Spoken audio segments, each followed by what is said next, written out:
Pada bulan September tahun 2020, terjadi suatu kebakaran besar selama beberapa hari di St. Helena, California.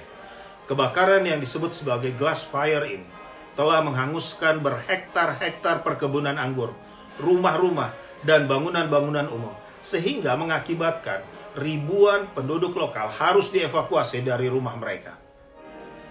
Sebagaimana yang dapat kita lihat ini adalah keadaan sisa-sisa kebakaran yang luar biasa itu.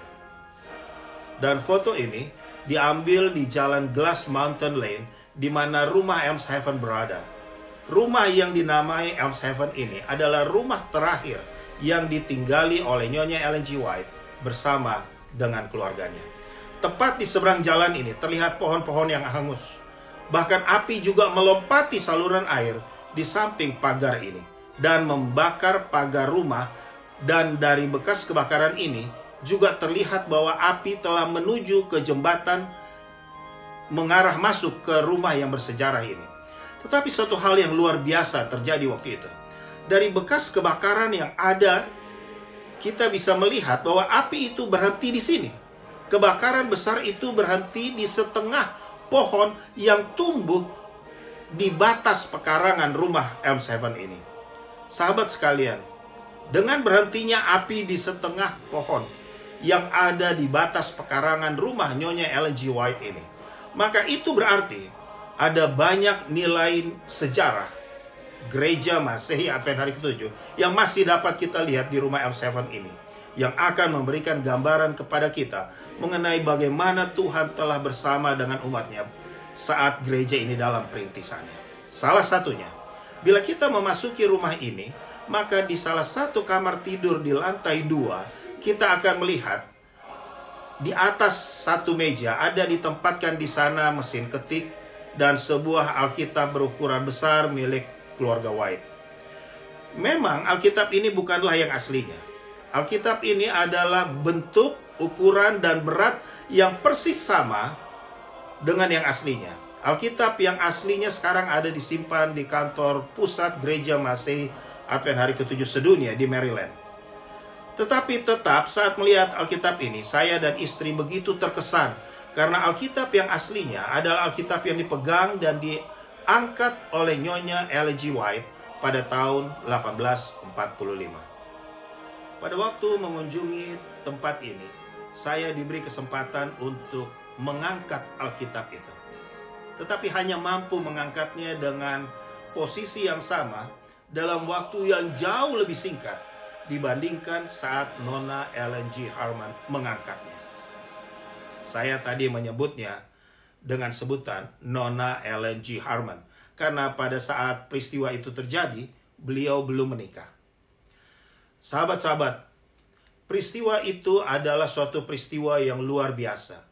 Mengingat bahwa Alkitab ini seberat lebih dari 8 kg. Diangkat dengan satu tangan lurus ke atas oleh seorang wanita muda yang kondisi kesehatannya tidak prima. Dan peristiwa ini berlangsung dalam waktu yang panjang. Bila kita mundur beberapa hari sebelum peristiwa itu terjadi, dicatatkan dalam buku The Great Second Advent Movement halaman 133 yang ditulis oleh John Norton Loughborough, ada 2 orang yang tidak mempercayai bahwa Nona Ellen G. Harman menerima penglihatan dari Tuhan. Bahkan mereka mempengaruhi orang lain untuk tidak mempercayai bahwa Nona Ellen G. Harman menerima penglihatan dari Tuhan. Karena mereka melihat bahwa Nona Ellen G. Harman tidak memiliki latar belakang pendidikan pelayanan yang mereka harapkan. 2 pria ini adalah Sargent dan Robbins. Keduanya tidak percaya bahwa Ellen G. Harman adalah seorang yang digunakan Tuhan untuk menyampaikan pekabaran darinya, yang mana saat itu Ellen G. Harman menyampaikan pekabaran penglihatan yang pertama kali ia lihat. Karena Mr. Otis Nichols tidak sepaham dengan Mr. Sargent dan Mr. Robbins, maka Mr. Nichols mengundang Nona Ellen G. Harman datang ke rumahnya dengan harapan kedua pria ini dapat bertemu langsung dengan Nona Ellen G. Harman dan kemudian mereka dapat berubah pikiran menjadi menerima pekabaran yang disampaikan olehnya. Tetapi pada saat Sargent dan Robbins ini datang ke rumah keluarga Nichols dan diinformasikan bahwa di dalam rumah ada Nona Ellen G. Harman, mereka segera membatalkan untuk masuk. Dan pada saat Mr. Nichols menawarkan untuk mengantarkan Nona Ellen G. Harman untuk menemui mereka, mereka mengiyakannya dan mengatakan kepada Mr. Nichols agar membawa Nona Ellen G. Harman untuk bertemu dengan mereka pada hari Minggu besoknya dalam perbaktian di Boston. Tetapi mereka berdua justru berencana untuk tidak berada di Boston. Mereka akan diam-diam ke Randolph.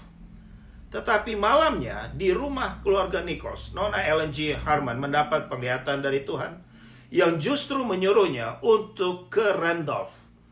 Paginya ia menyampaikan pada Mr. Nichols dan istrinya bahwa ia tahu mereka mengharapkan dia untuk ke Boston. Tetapi Tuhan telah menginstruksikannya untuk pergi ke Randolph. Walaupun ia belum mengerti mengapa ia diinstruksikan Tuhan untuk ke sana.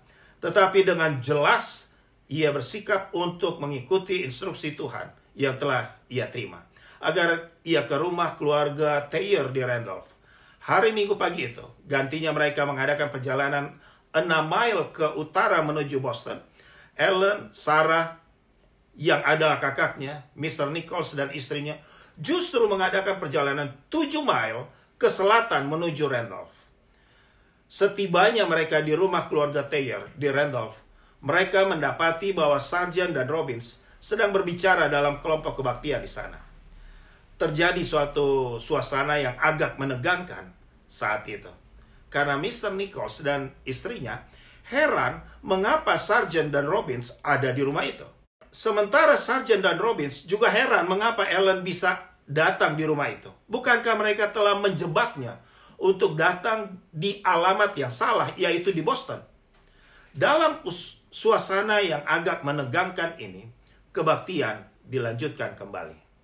Sementara mereka sedang menyanyi, tiba-tiba Nona Ellen G. Harman dari tempat duduknya berkata, "Glory, glory, glory." Ia mendapat penglihatan dari Tuhan.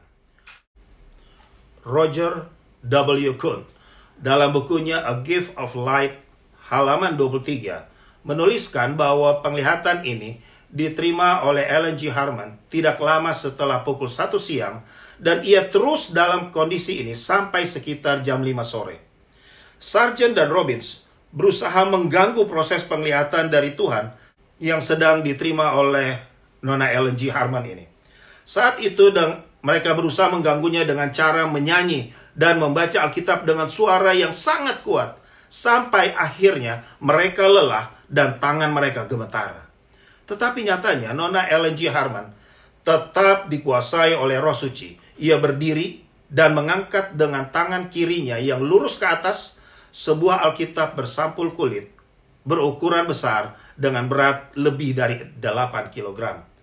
Bukan hanya itu, Roger W. Kuhn juga menuliskan dalam bukunya A Gift of Light halaman 23 tadi, bahwa walaupun selama proses ini Nona Ellen G. Harman tidak bernafas, tetapi ia membacakan dengan suara yang jelas beberapa ayat tanpa melihat ke Alkitab yang besar yang sedang ia angkat itu ke atas. Ia mengangkat Alkitab itu dengan tangan kirinya lurus ke atas dan jari telunjuk tangan kanannya menunjuk pada posisi ayat-ayat yang sedang ia sebutkan.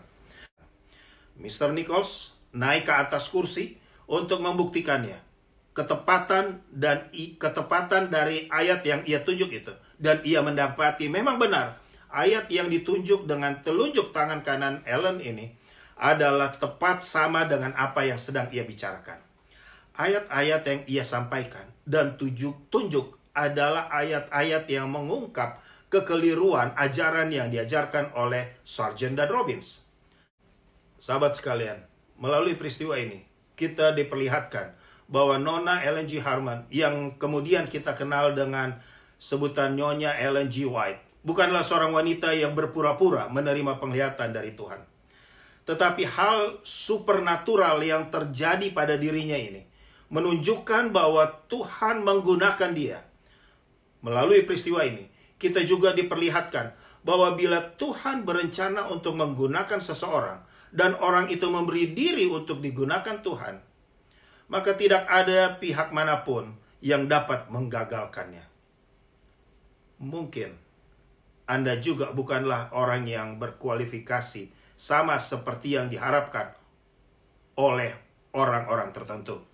Tetapi bila Tuhan berkehendak menggunakan saudara, walaupun itu mungkin untuk maksud berbeda, dengan cara yang berbeda, berilah dirimu.